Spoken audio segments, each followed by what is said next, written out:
Back again? We're wearing the same shirt because we filmed all these videos in the same take. So. And you're probably going to see these over like a 6-month span. Anyway, so today, what are we talking about? Fucking CoD champs. CoD champs 2018, huh? Fucking World War II. World War II. Not a great game, an okay game, not a great one. So something happened today in the group stage. The downfall of the wall. The green wall. The green wall. OpTic Gaming eliminated. Fucking who's on the roster? The roster? You got Scumpy. Scumper Jumper. You got fucking Crimsix. Crimsix. You got Octane. Octane. And you have Methods. Methods. And that's it. Coached by TP, of course. So today they did decent yesterday against Elevate. They had a good run there. They came out today hot, 3-0'd Supremacy. And then things took a left turn. Some team called EG. EG. Evil Geniuses came through and on OpTic. Yeah. And now, before we get into that, I want to talk about, I've seen a lot of people complaining about the format for this tournament. While I understand a lot of it, people are frustrated that OpTic is out and not in the bracket, and it's never been an issue before, but this has been the format all the way through since Black Ops 2. 32 teams make the tournament. After the first group stages, 16 are eliminated and 16 make it to the bracket. That's how it's always been. That's how it is in real life, like the Champions League. You know, that's how it is. So why are you bitching? One thing that I would you know, obviously people are very disappointed and how they're saying it doesn't make sense because OpTic was 2-1, all the other teams were 2-1, and because they had a worse map count, they lose. I think a change going forward, I don't know if they will make this change or not, but something that they could do is maybe play each team twice. That's a suggestion, you know, but that'd be a lot of matches. And also, you kind of want to have parity in these events. What that means is you don't want just, because the more you play, the best team's gonna come out on top. Yep. So like, for example, in the NBA, it's a best of 7 series throughout the whole playoffs. A team isn't going to upset a team 4 times. It's not gonna happen. Yeah. It's not like, so like, imagine March Madness, the NCAA tournament. Imagine that being like a best of 5 series, something like that. There would be no upsets. Right. There would be no upsets. Like these teams that pull off these crazy upsets, that'd be one game and then they would probably lose the next 2 or whatever the case is, you know? So it's good, you know, it adds variety. The problem is with a lot of big names and COD esports in general, there's a lot of teams, but not a lot of teams have big fan bases.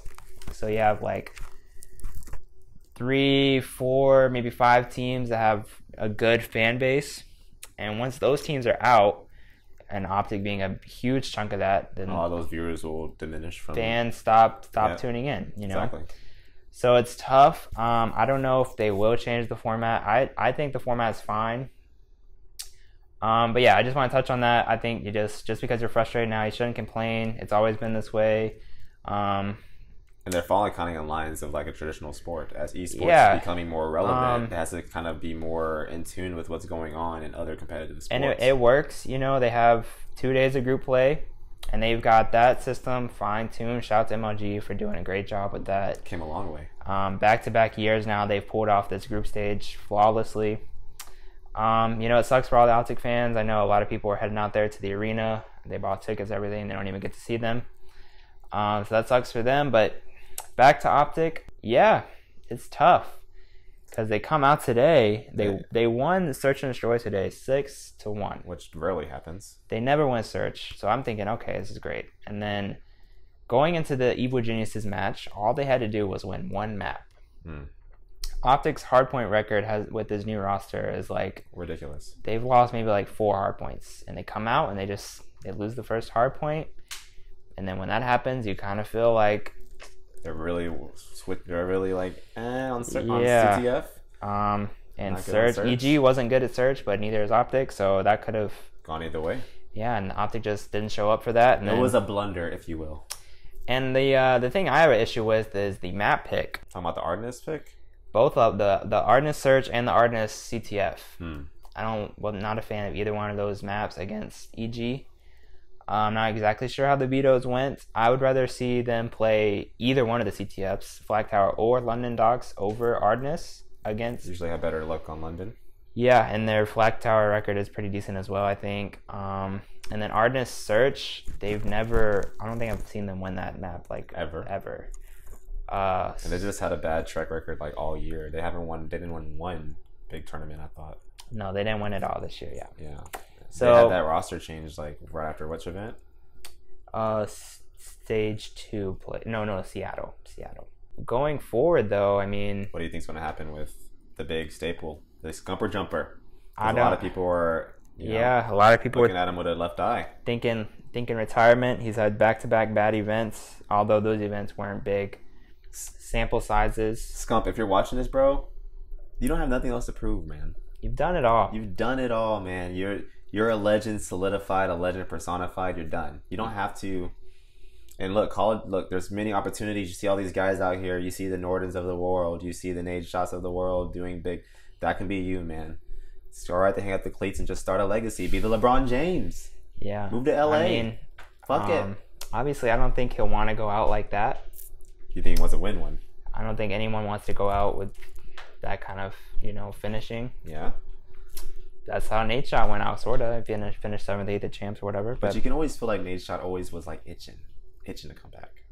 Because he really wants to, like, I remember watching him. He's like, I'm gonna make a competitive return. I'm gonna try to like compete this year and all these things. Yeah, he just didn't have the time, but whatever. So anyway, yeah, Scump, if he wants to retire, he can retire. I think no one will have a problem with that. Viewership might suffer. It did when Nate Shot left. So and from my personal opinion, I don't know if you feel the same, but I just think Black Ops 4, it's going to be a decent game. I think feels like that. If you guys have played the beta, it feels like it's gonna be good. You're not gonna be melted as quick, so someone with quick reactions like Scump can move around and pretty much control map and know what he has to do and get out of situations fast. And one difference about Black Ops 4 and World War II that I noticed from the start, it's a lot faster pace. So World War II, you couldn't really run around and do whatever you wanted. And we're talking about how like in World War II, in Black Ops 4 maybe like this, but definitely World War II where things were kind of stapled throughout the board. The PP, the psh is what I call it. Everyone had to run that running sub. What other sub did people run? Nothing.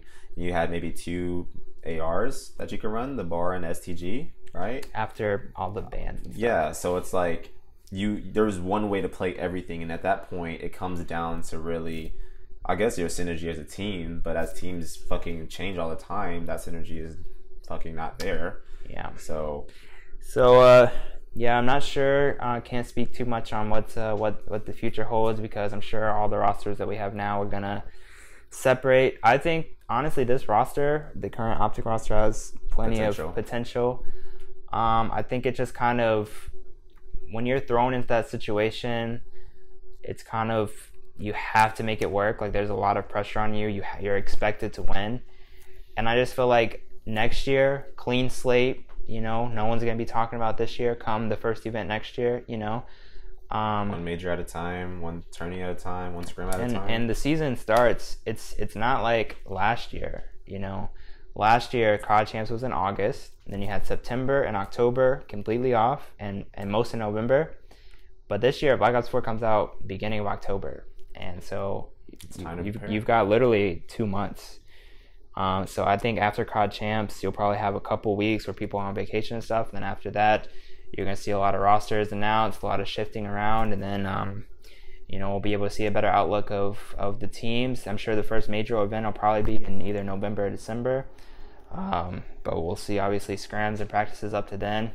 I'd like to see this OpTic team at least stick it out for the first, little bit of Black season. Ops 4. I'm thinking right now, some speculation that people are saying on Twitter is that if Scumpy doesn't retire, they'll probably keep Octane, Crim6, and Scump, and then look for a more traditional submachine gun player, which is what they were after anyway, because Crimsix is do it all. He's a god. Yeah. He's probably the greatest of all time, so he can use any gun.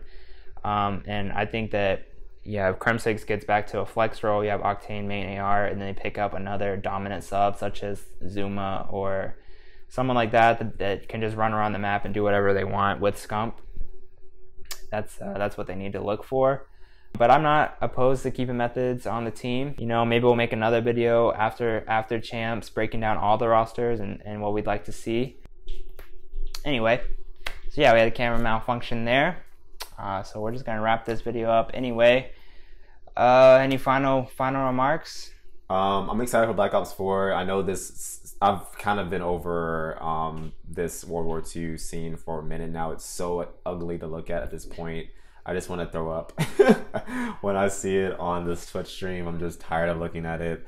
But it is good for the, like he was saying, parity and shit of the other teams. I think there's a lot of well-rounded talent across the board. Most competitive year so far. For sure. And it's I know TK had a big run in the beginning of the big things, but then as they started to fall off, other teams kind of had opportunity to start winning a lot.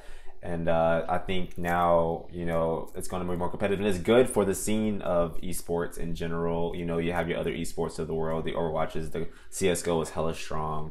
Your leagues will always be strong, League of Legends. So this is another thing. We don't want Call of Duty to just fall off the edge. We want it to be strong. Hopefully Black Ops 4 carries it. Hopefully the games after carries it. In my opinion, I believe Black Ops 4 would be the last. But I think something like an esports can definitely make it strong and finish good. So yeah, we'll see. And obviously best of luck to all the rest of the teams competing. Big organization still in there. Obviously, if you're a fan of the Call of Duty esports scene, not just OpTic, you should still tune in and help support it, because obviously we don't want, like you were saying, Call of Duty esports to die. So yeah, definitely tune in. Champs is always a great time. It always provides great matches, especially with the level of competition this year. You've got several great teams left that'll still be in contention for the title. So yeah, keep tuning in. You got Friday, Saturday, Sunday left at the Nationwide Arena in Columbus. It's gonna be a great time. But yeah, I think that does it for us. If you guys like these kind of videos, let us know. Don't mind talking about esports. If you want us to get into more other esports, we want to talk about that. We want to get more in the field, shit we like. So whatever. Love you guys.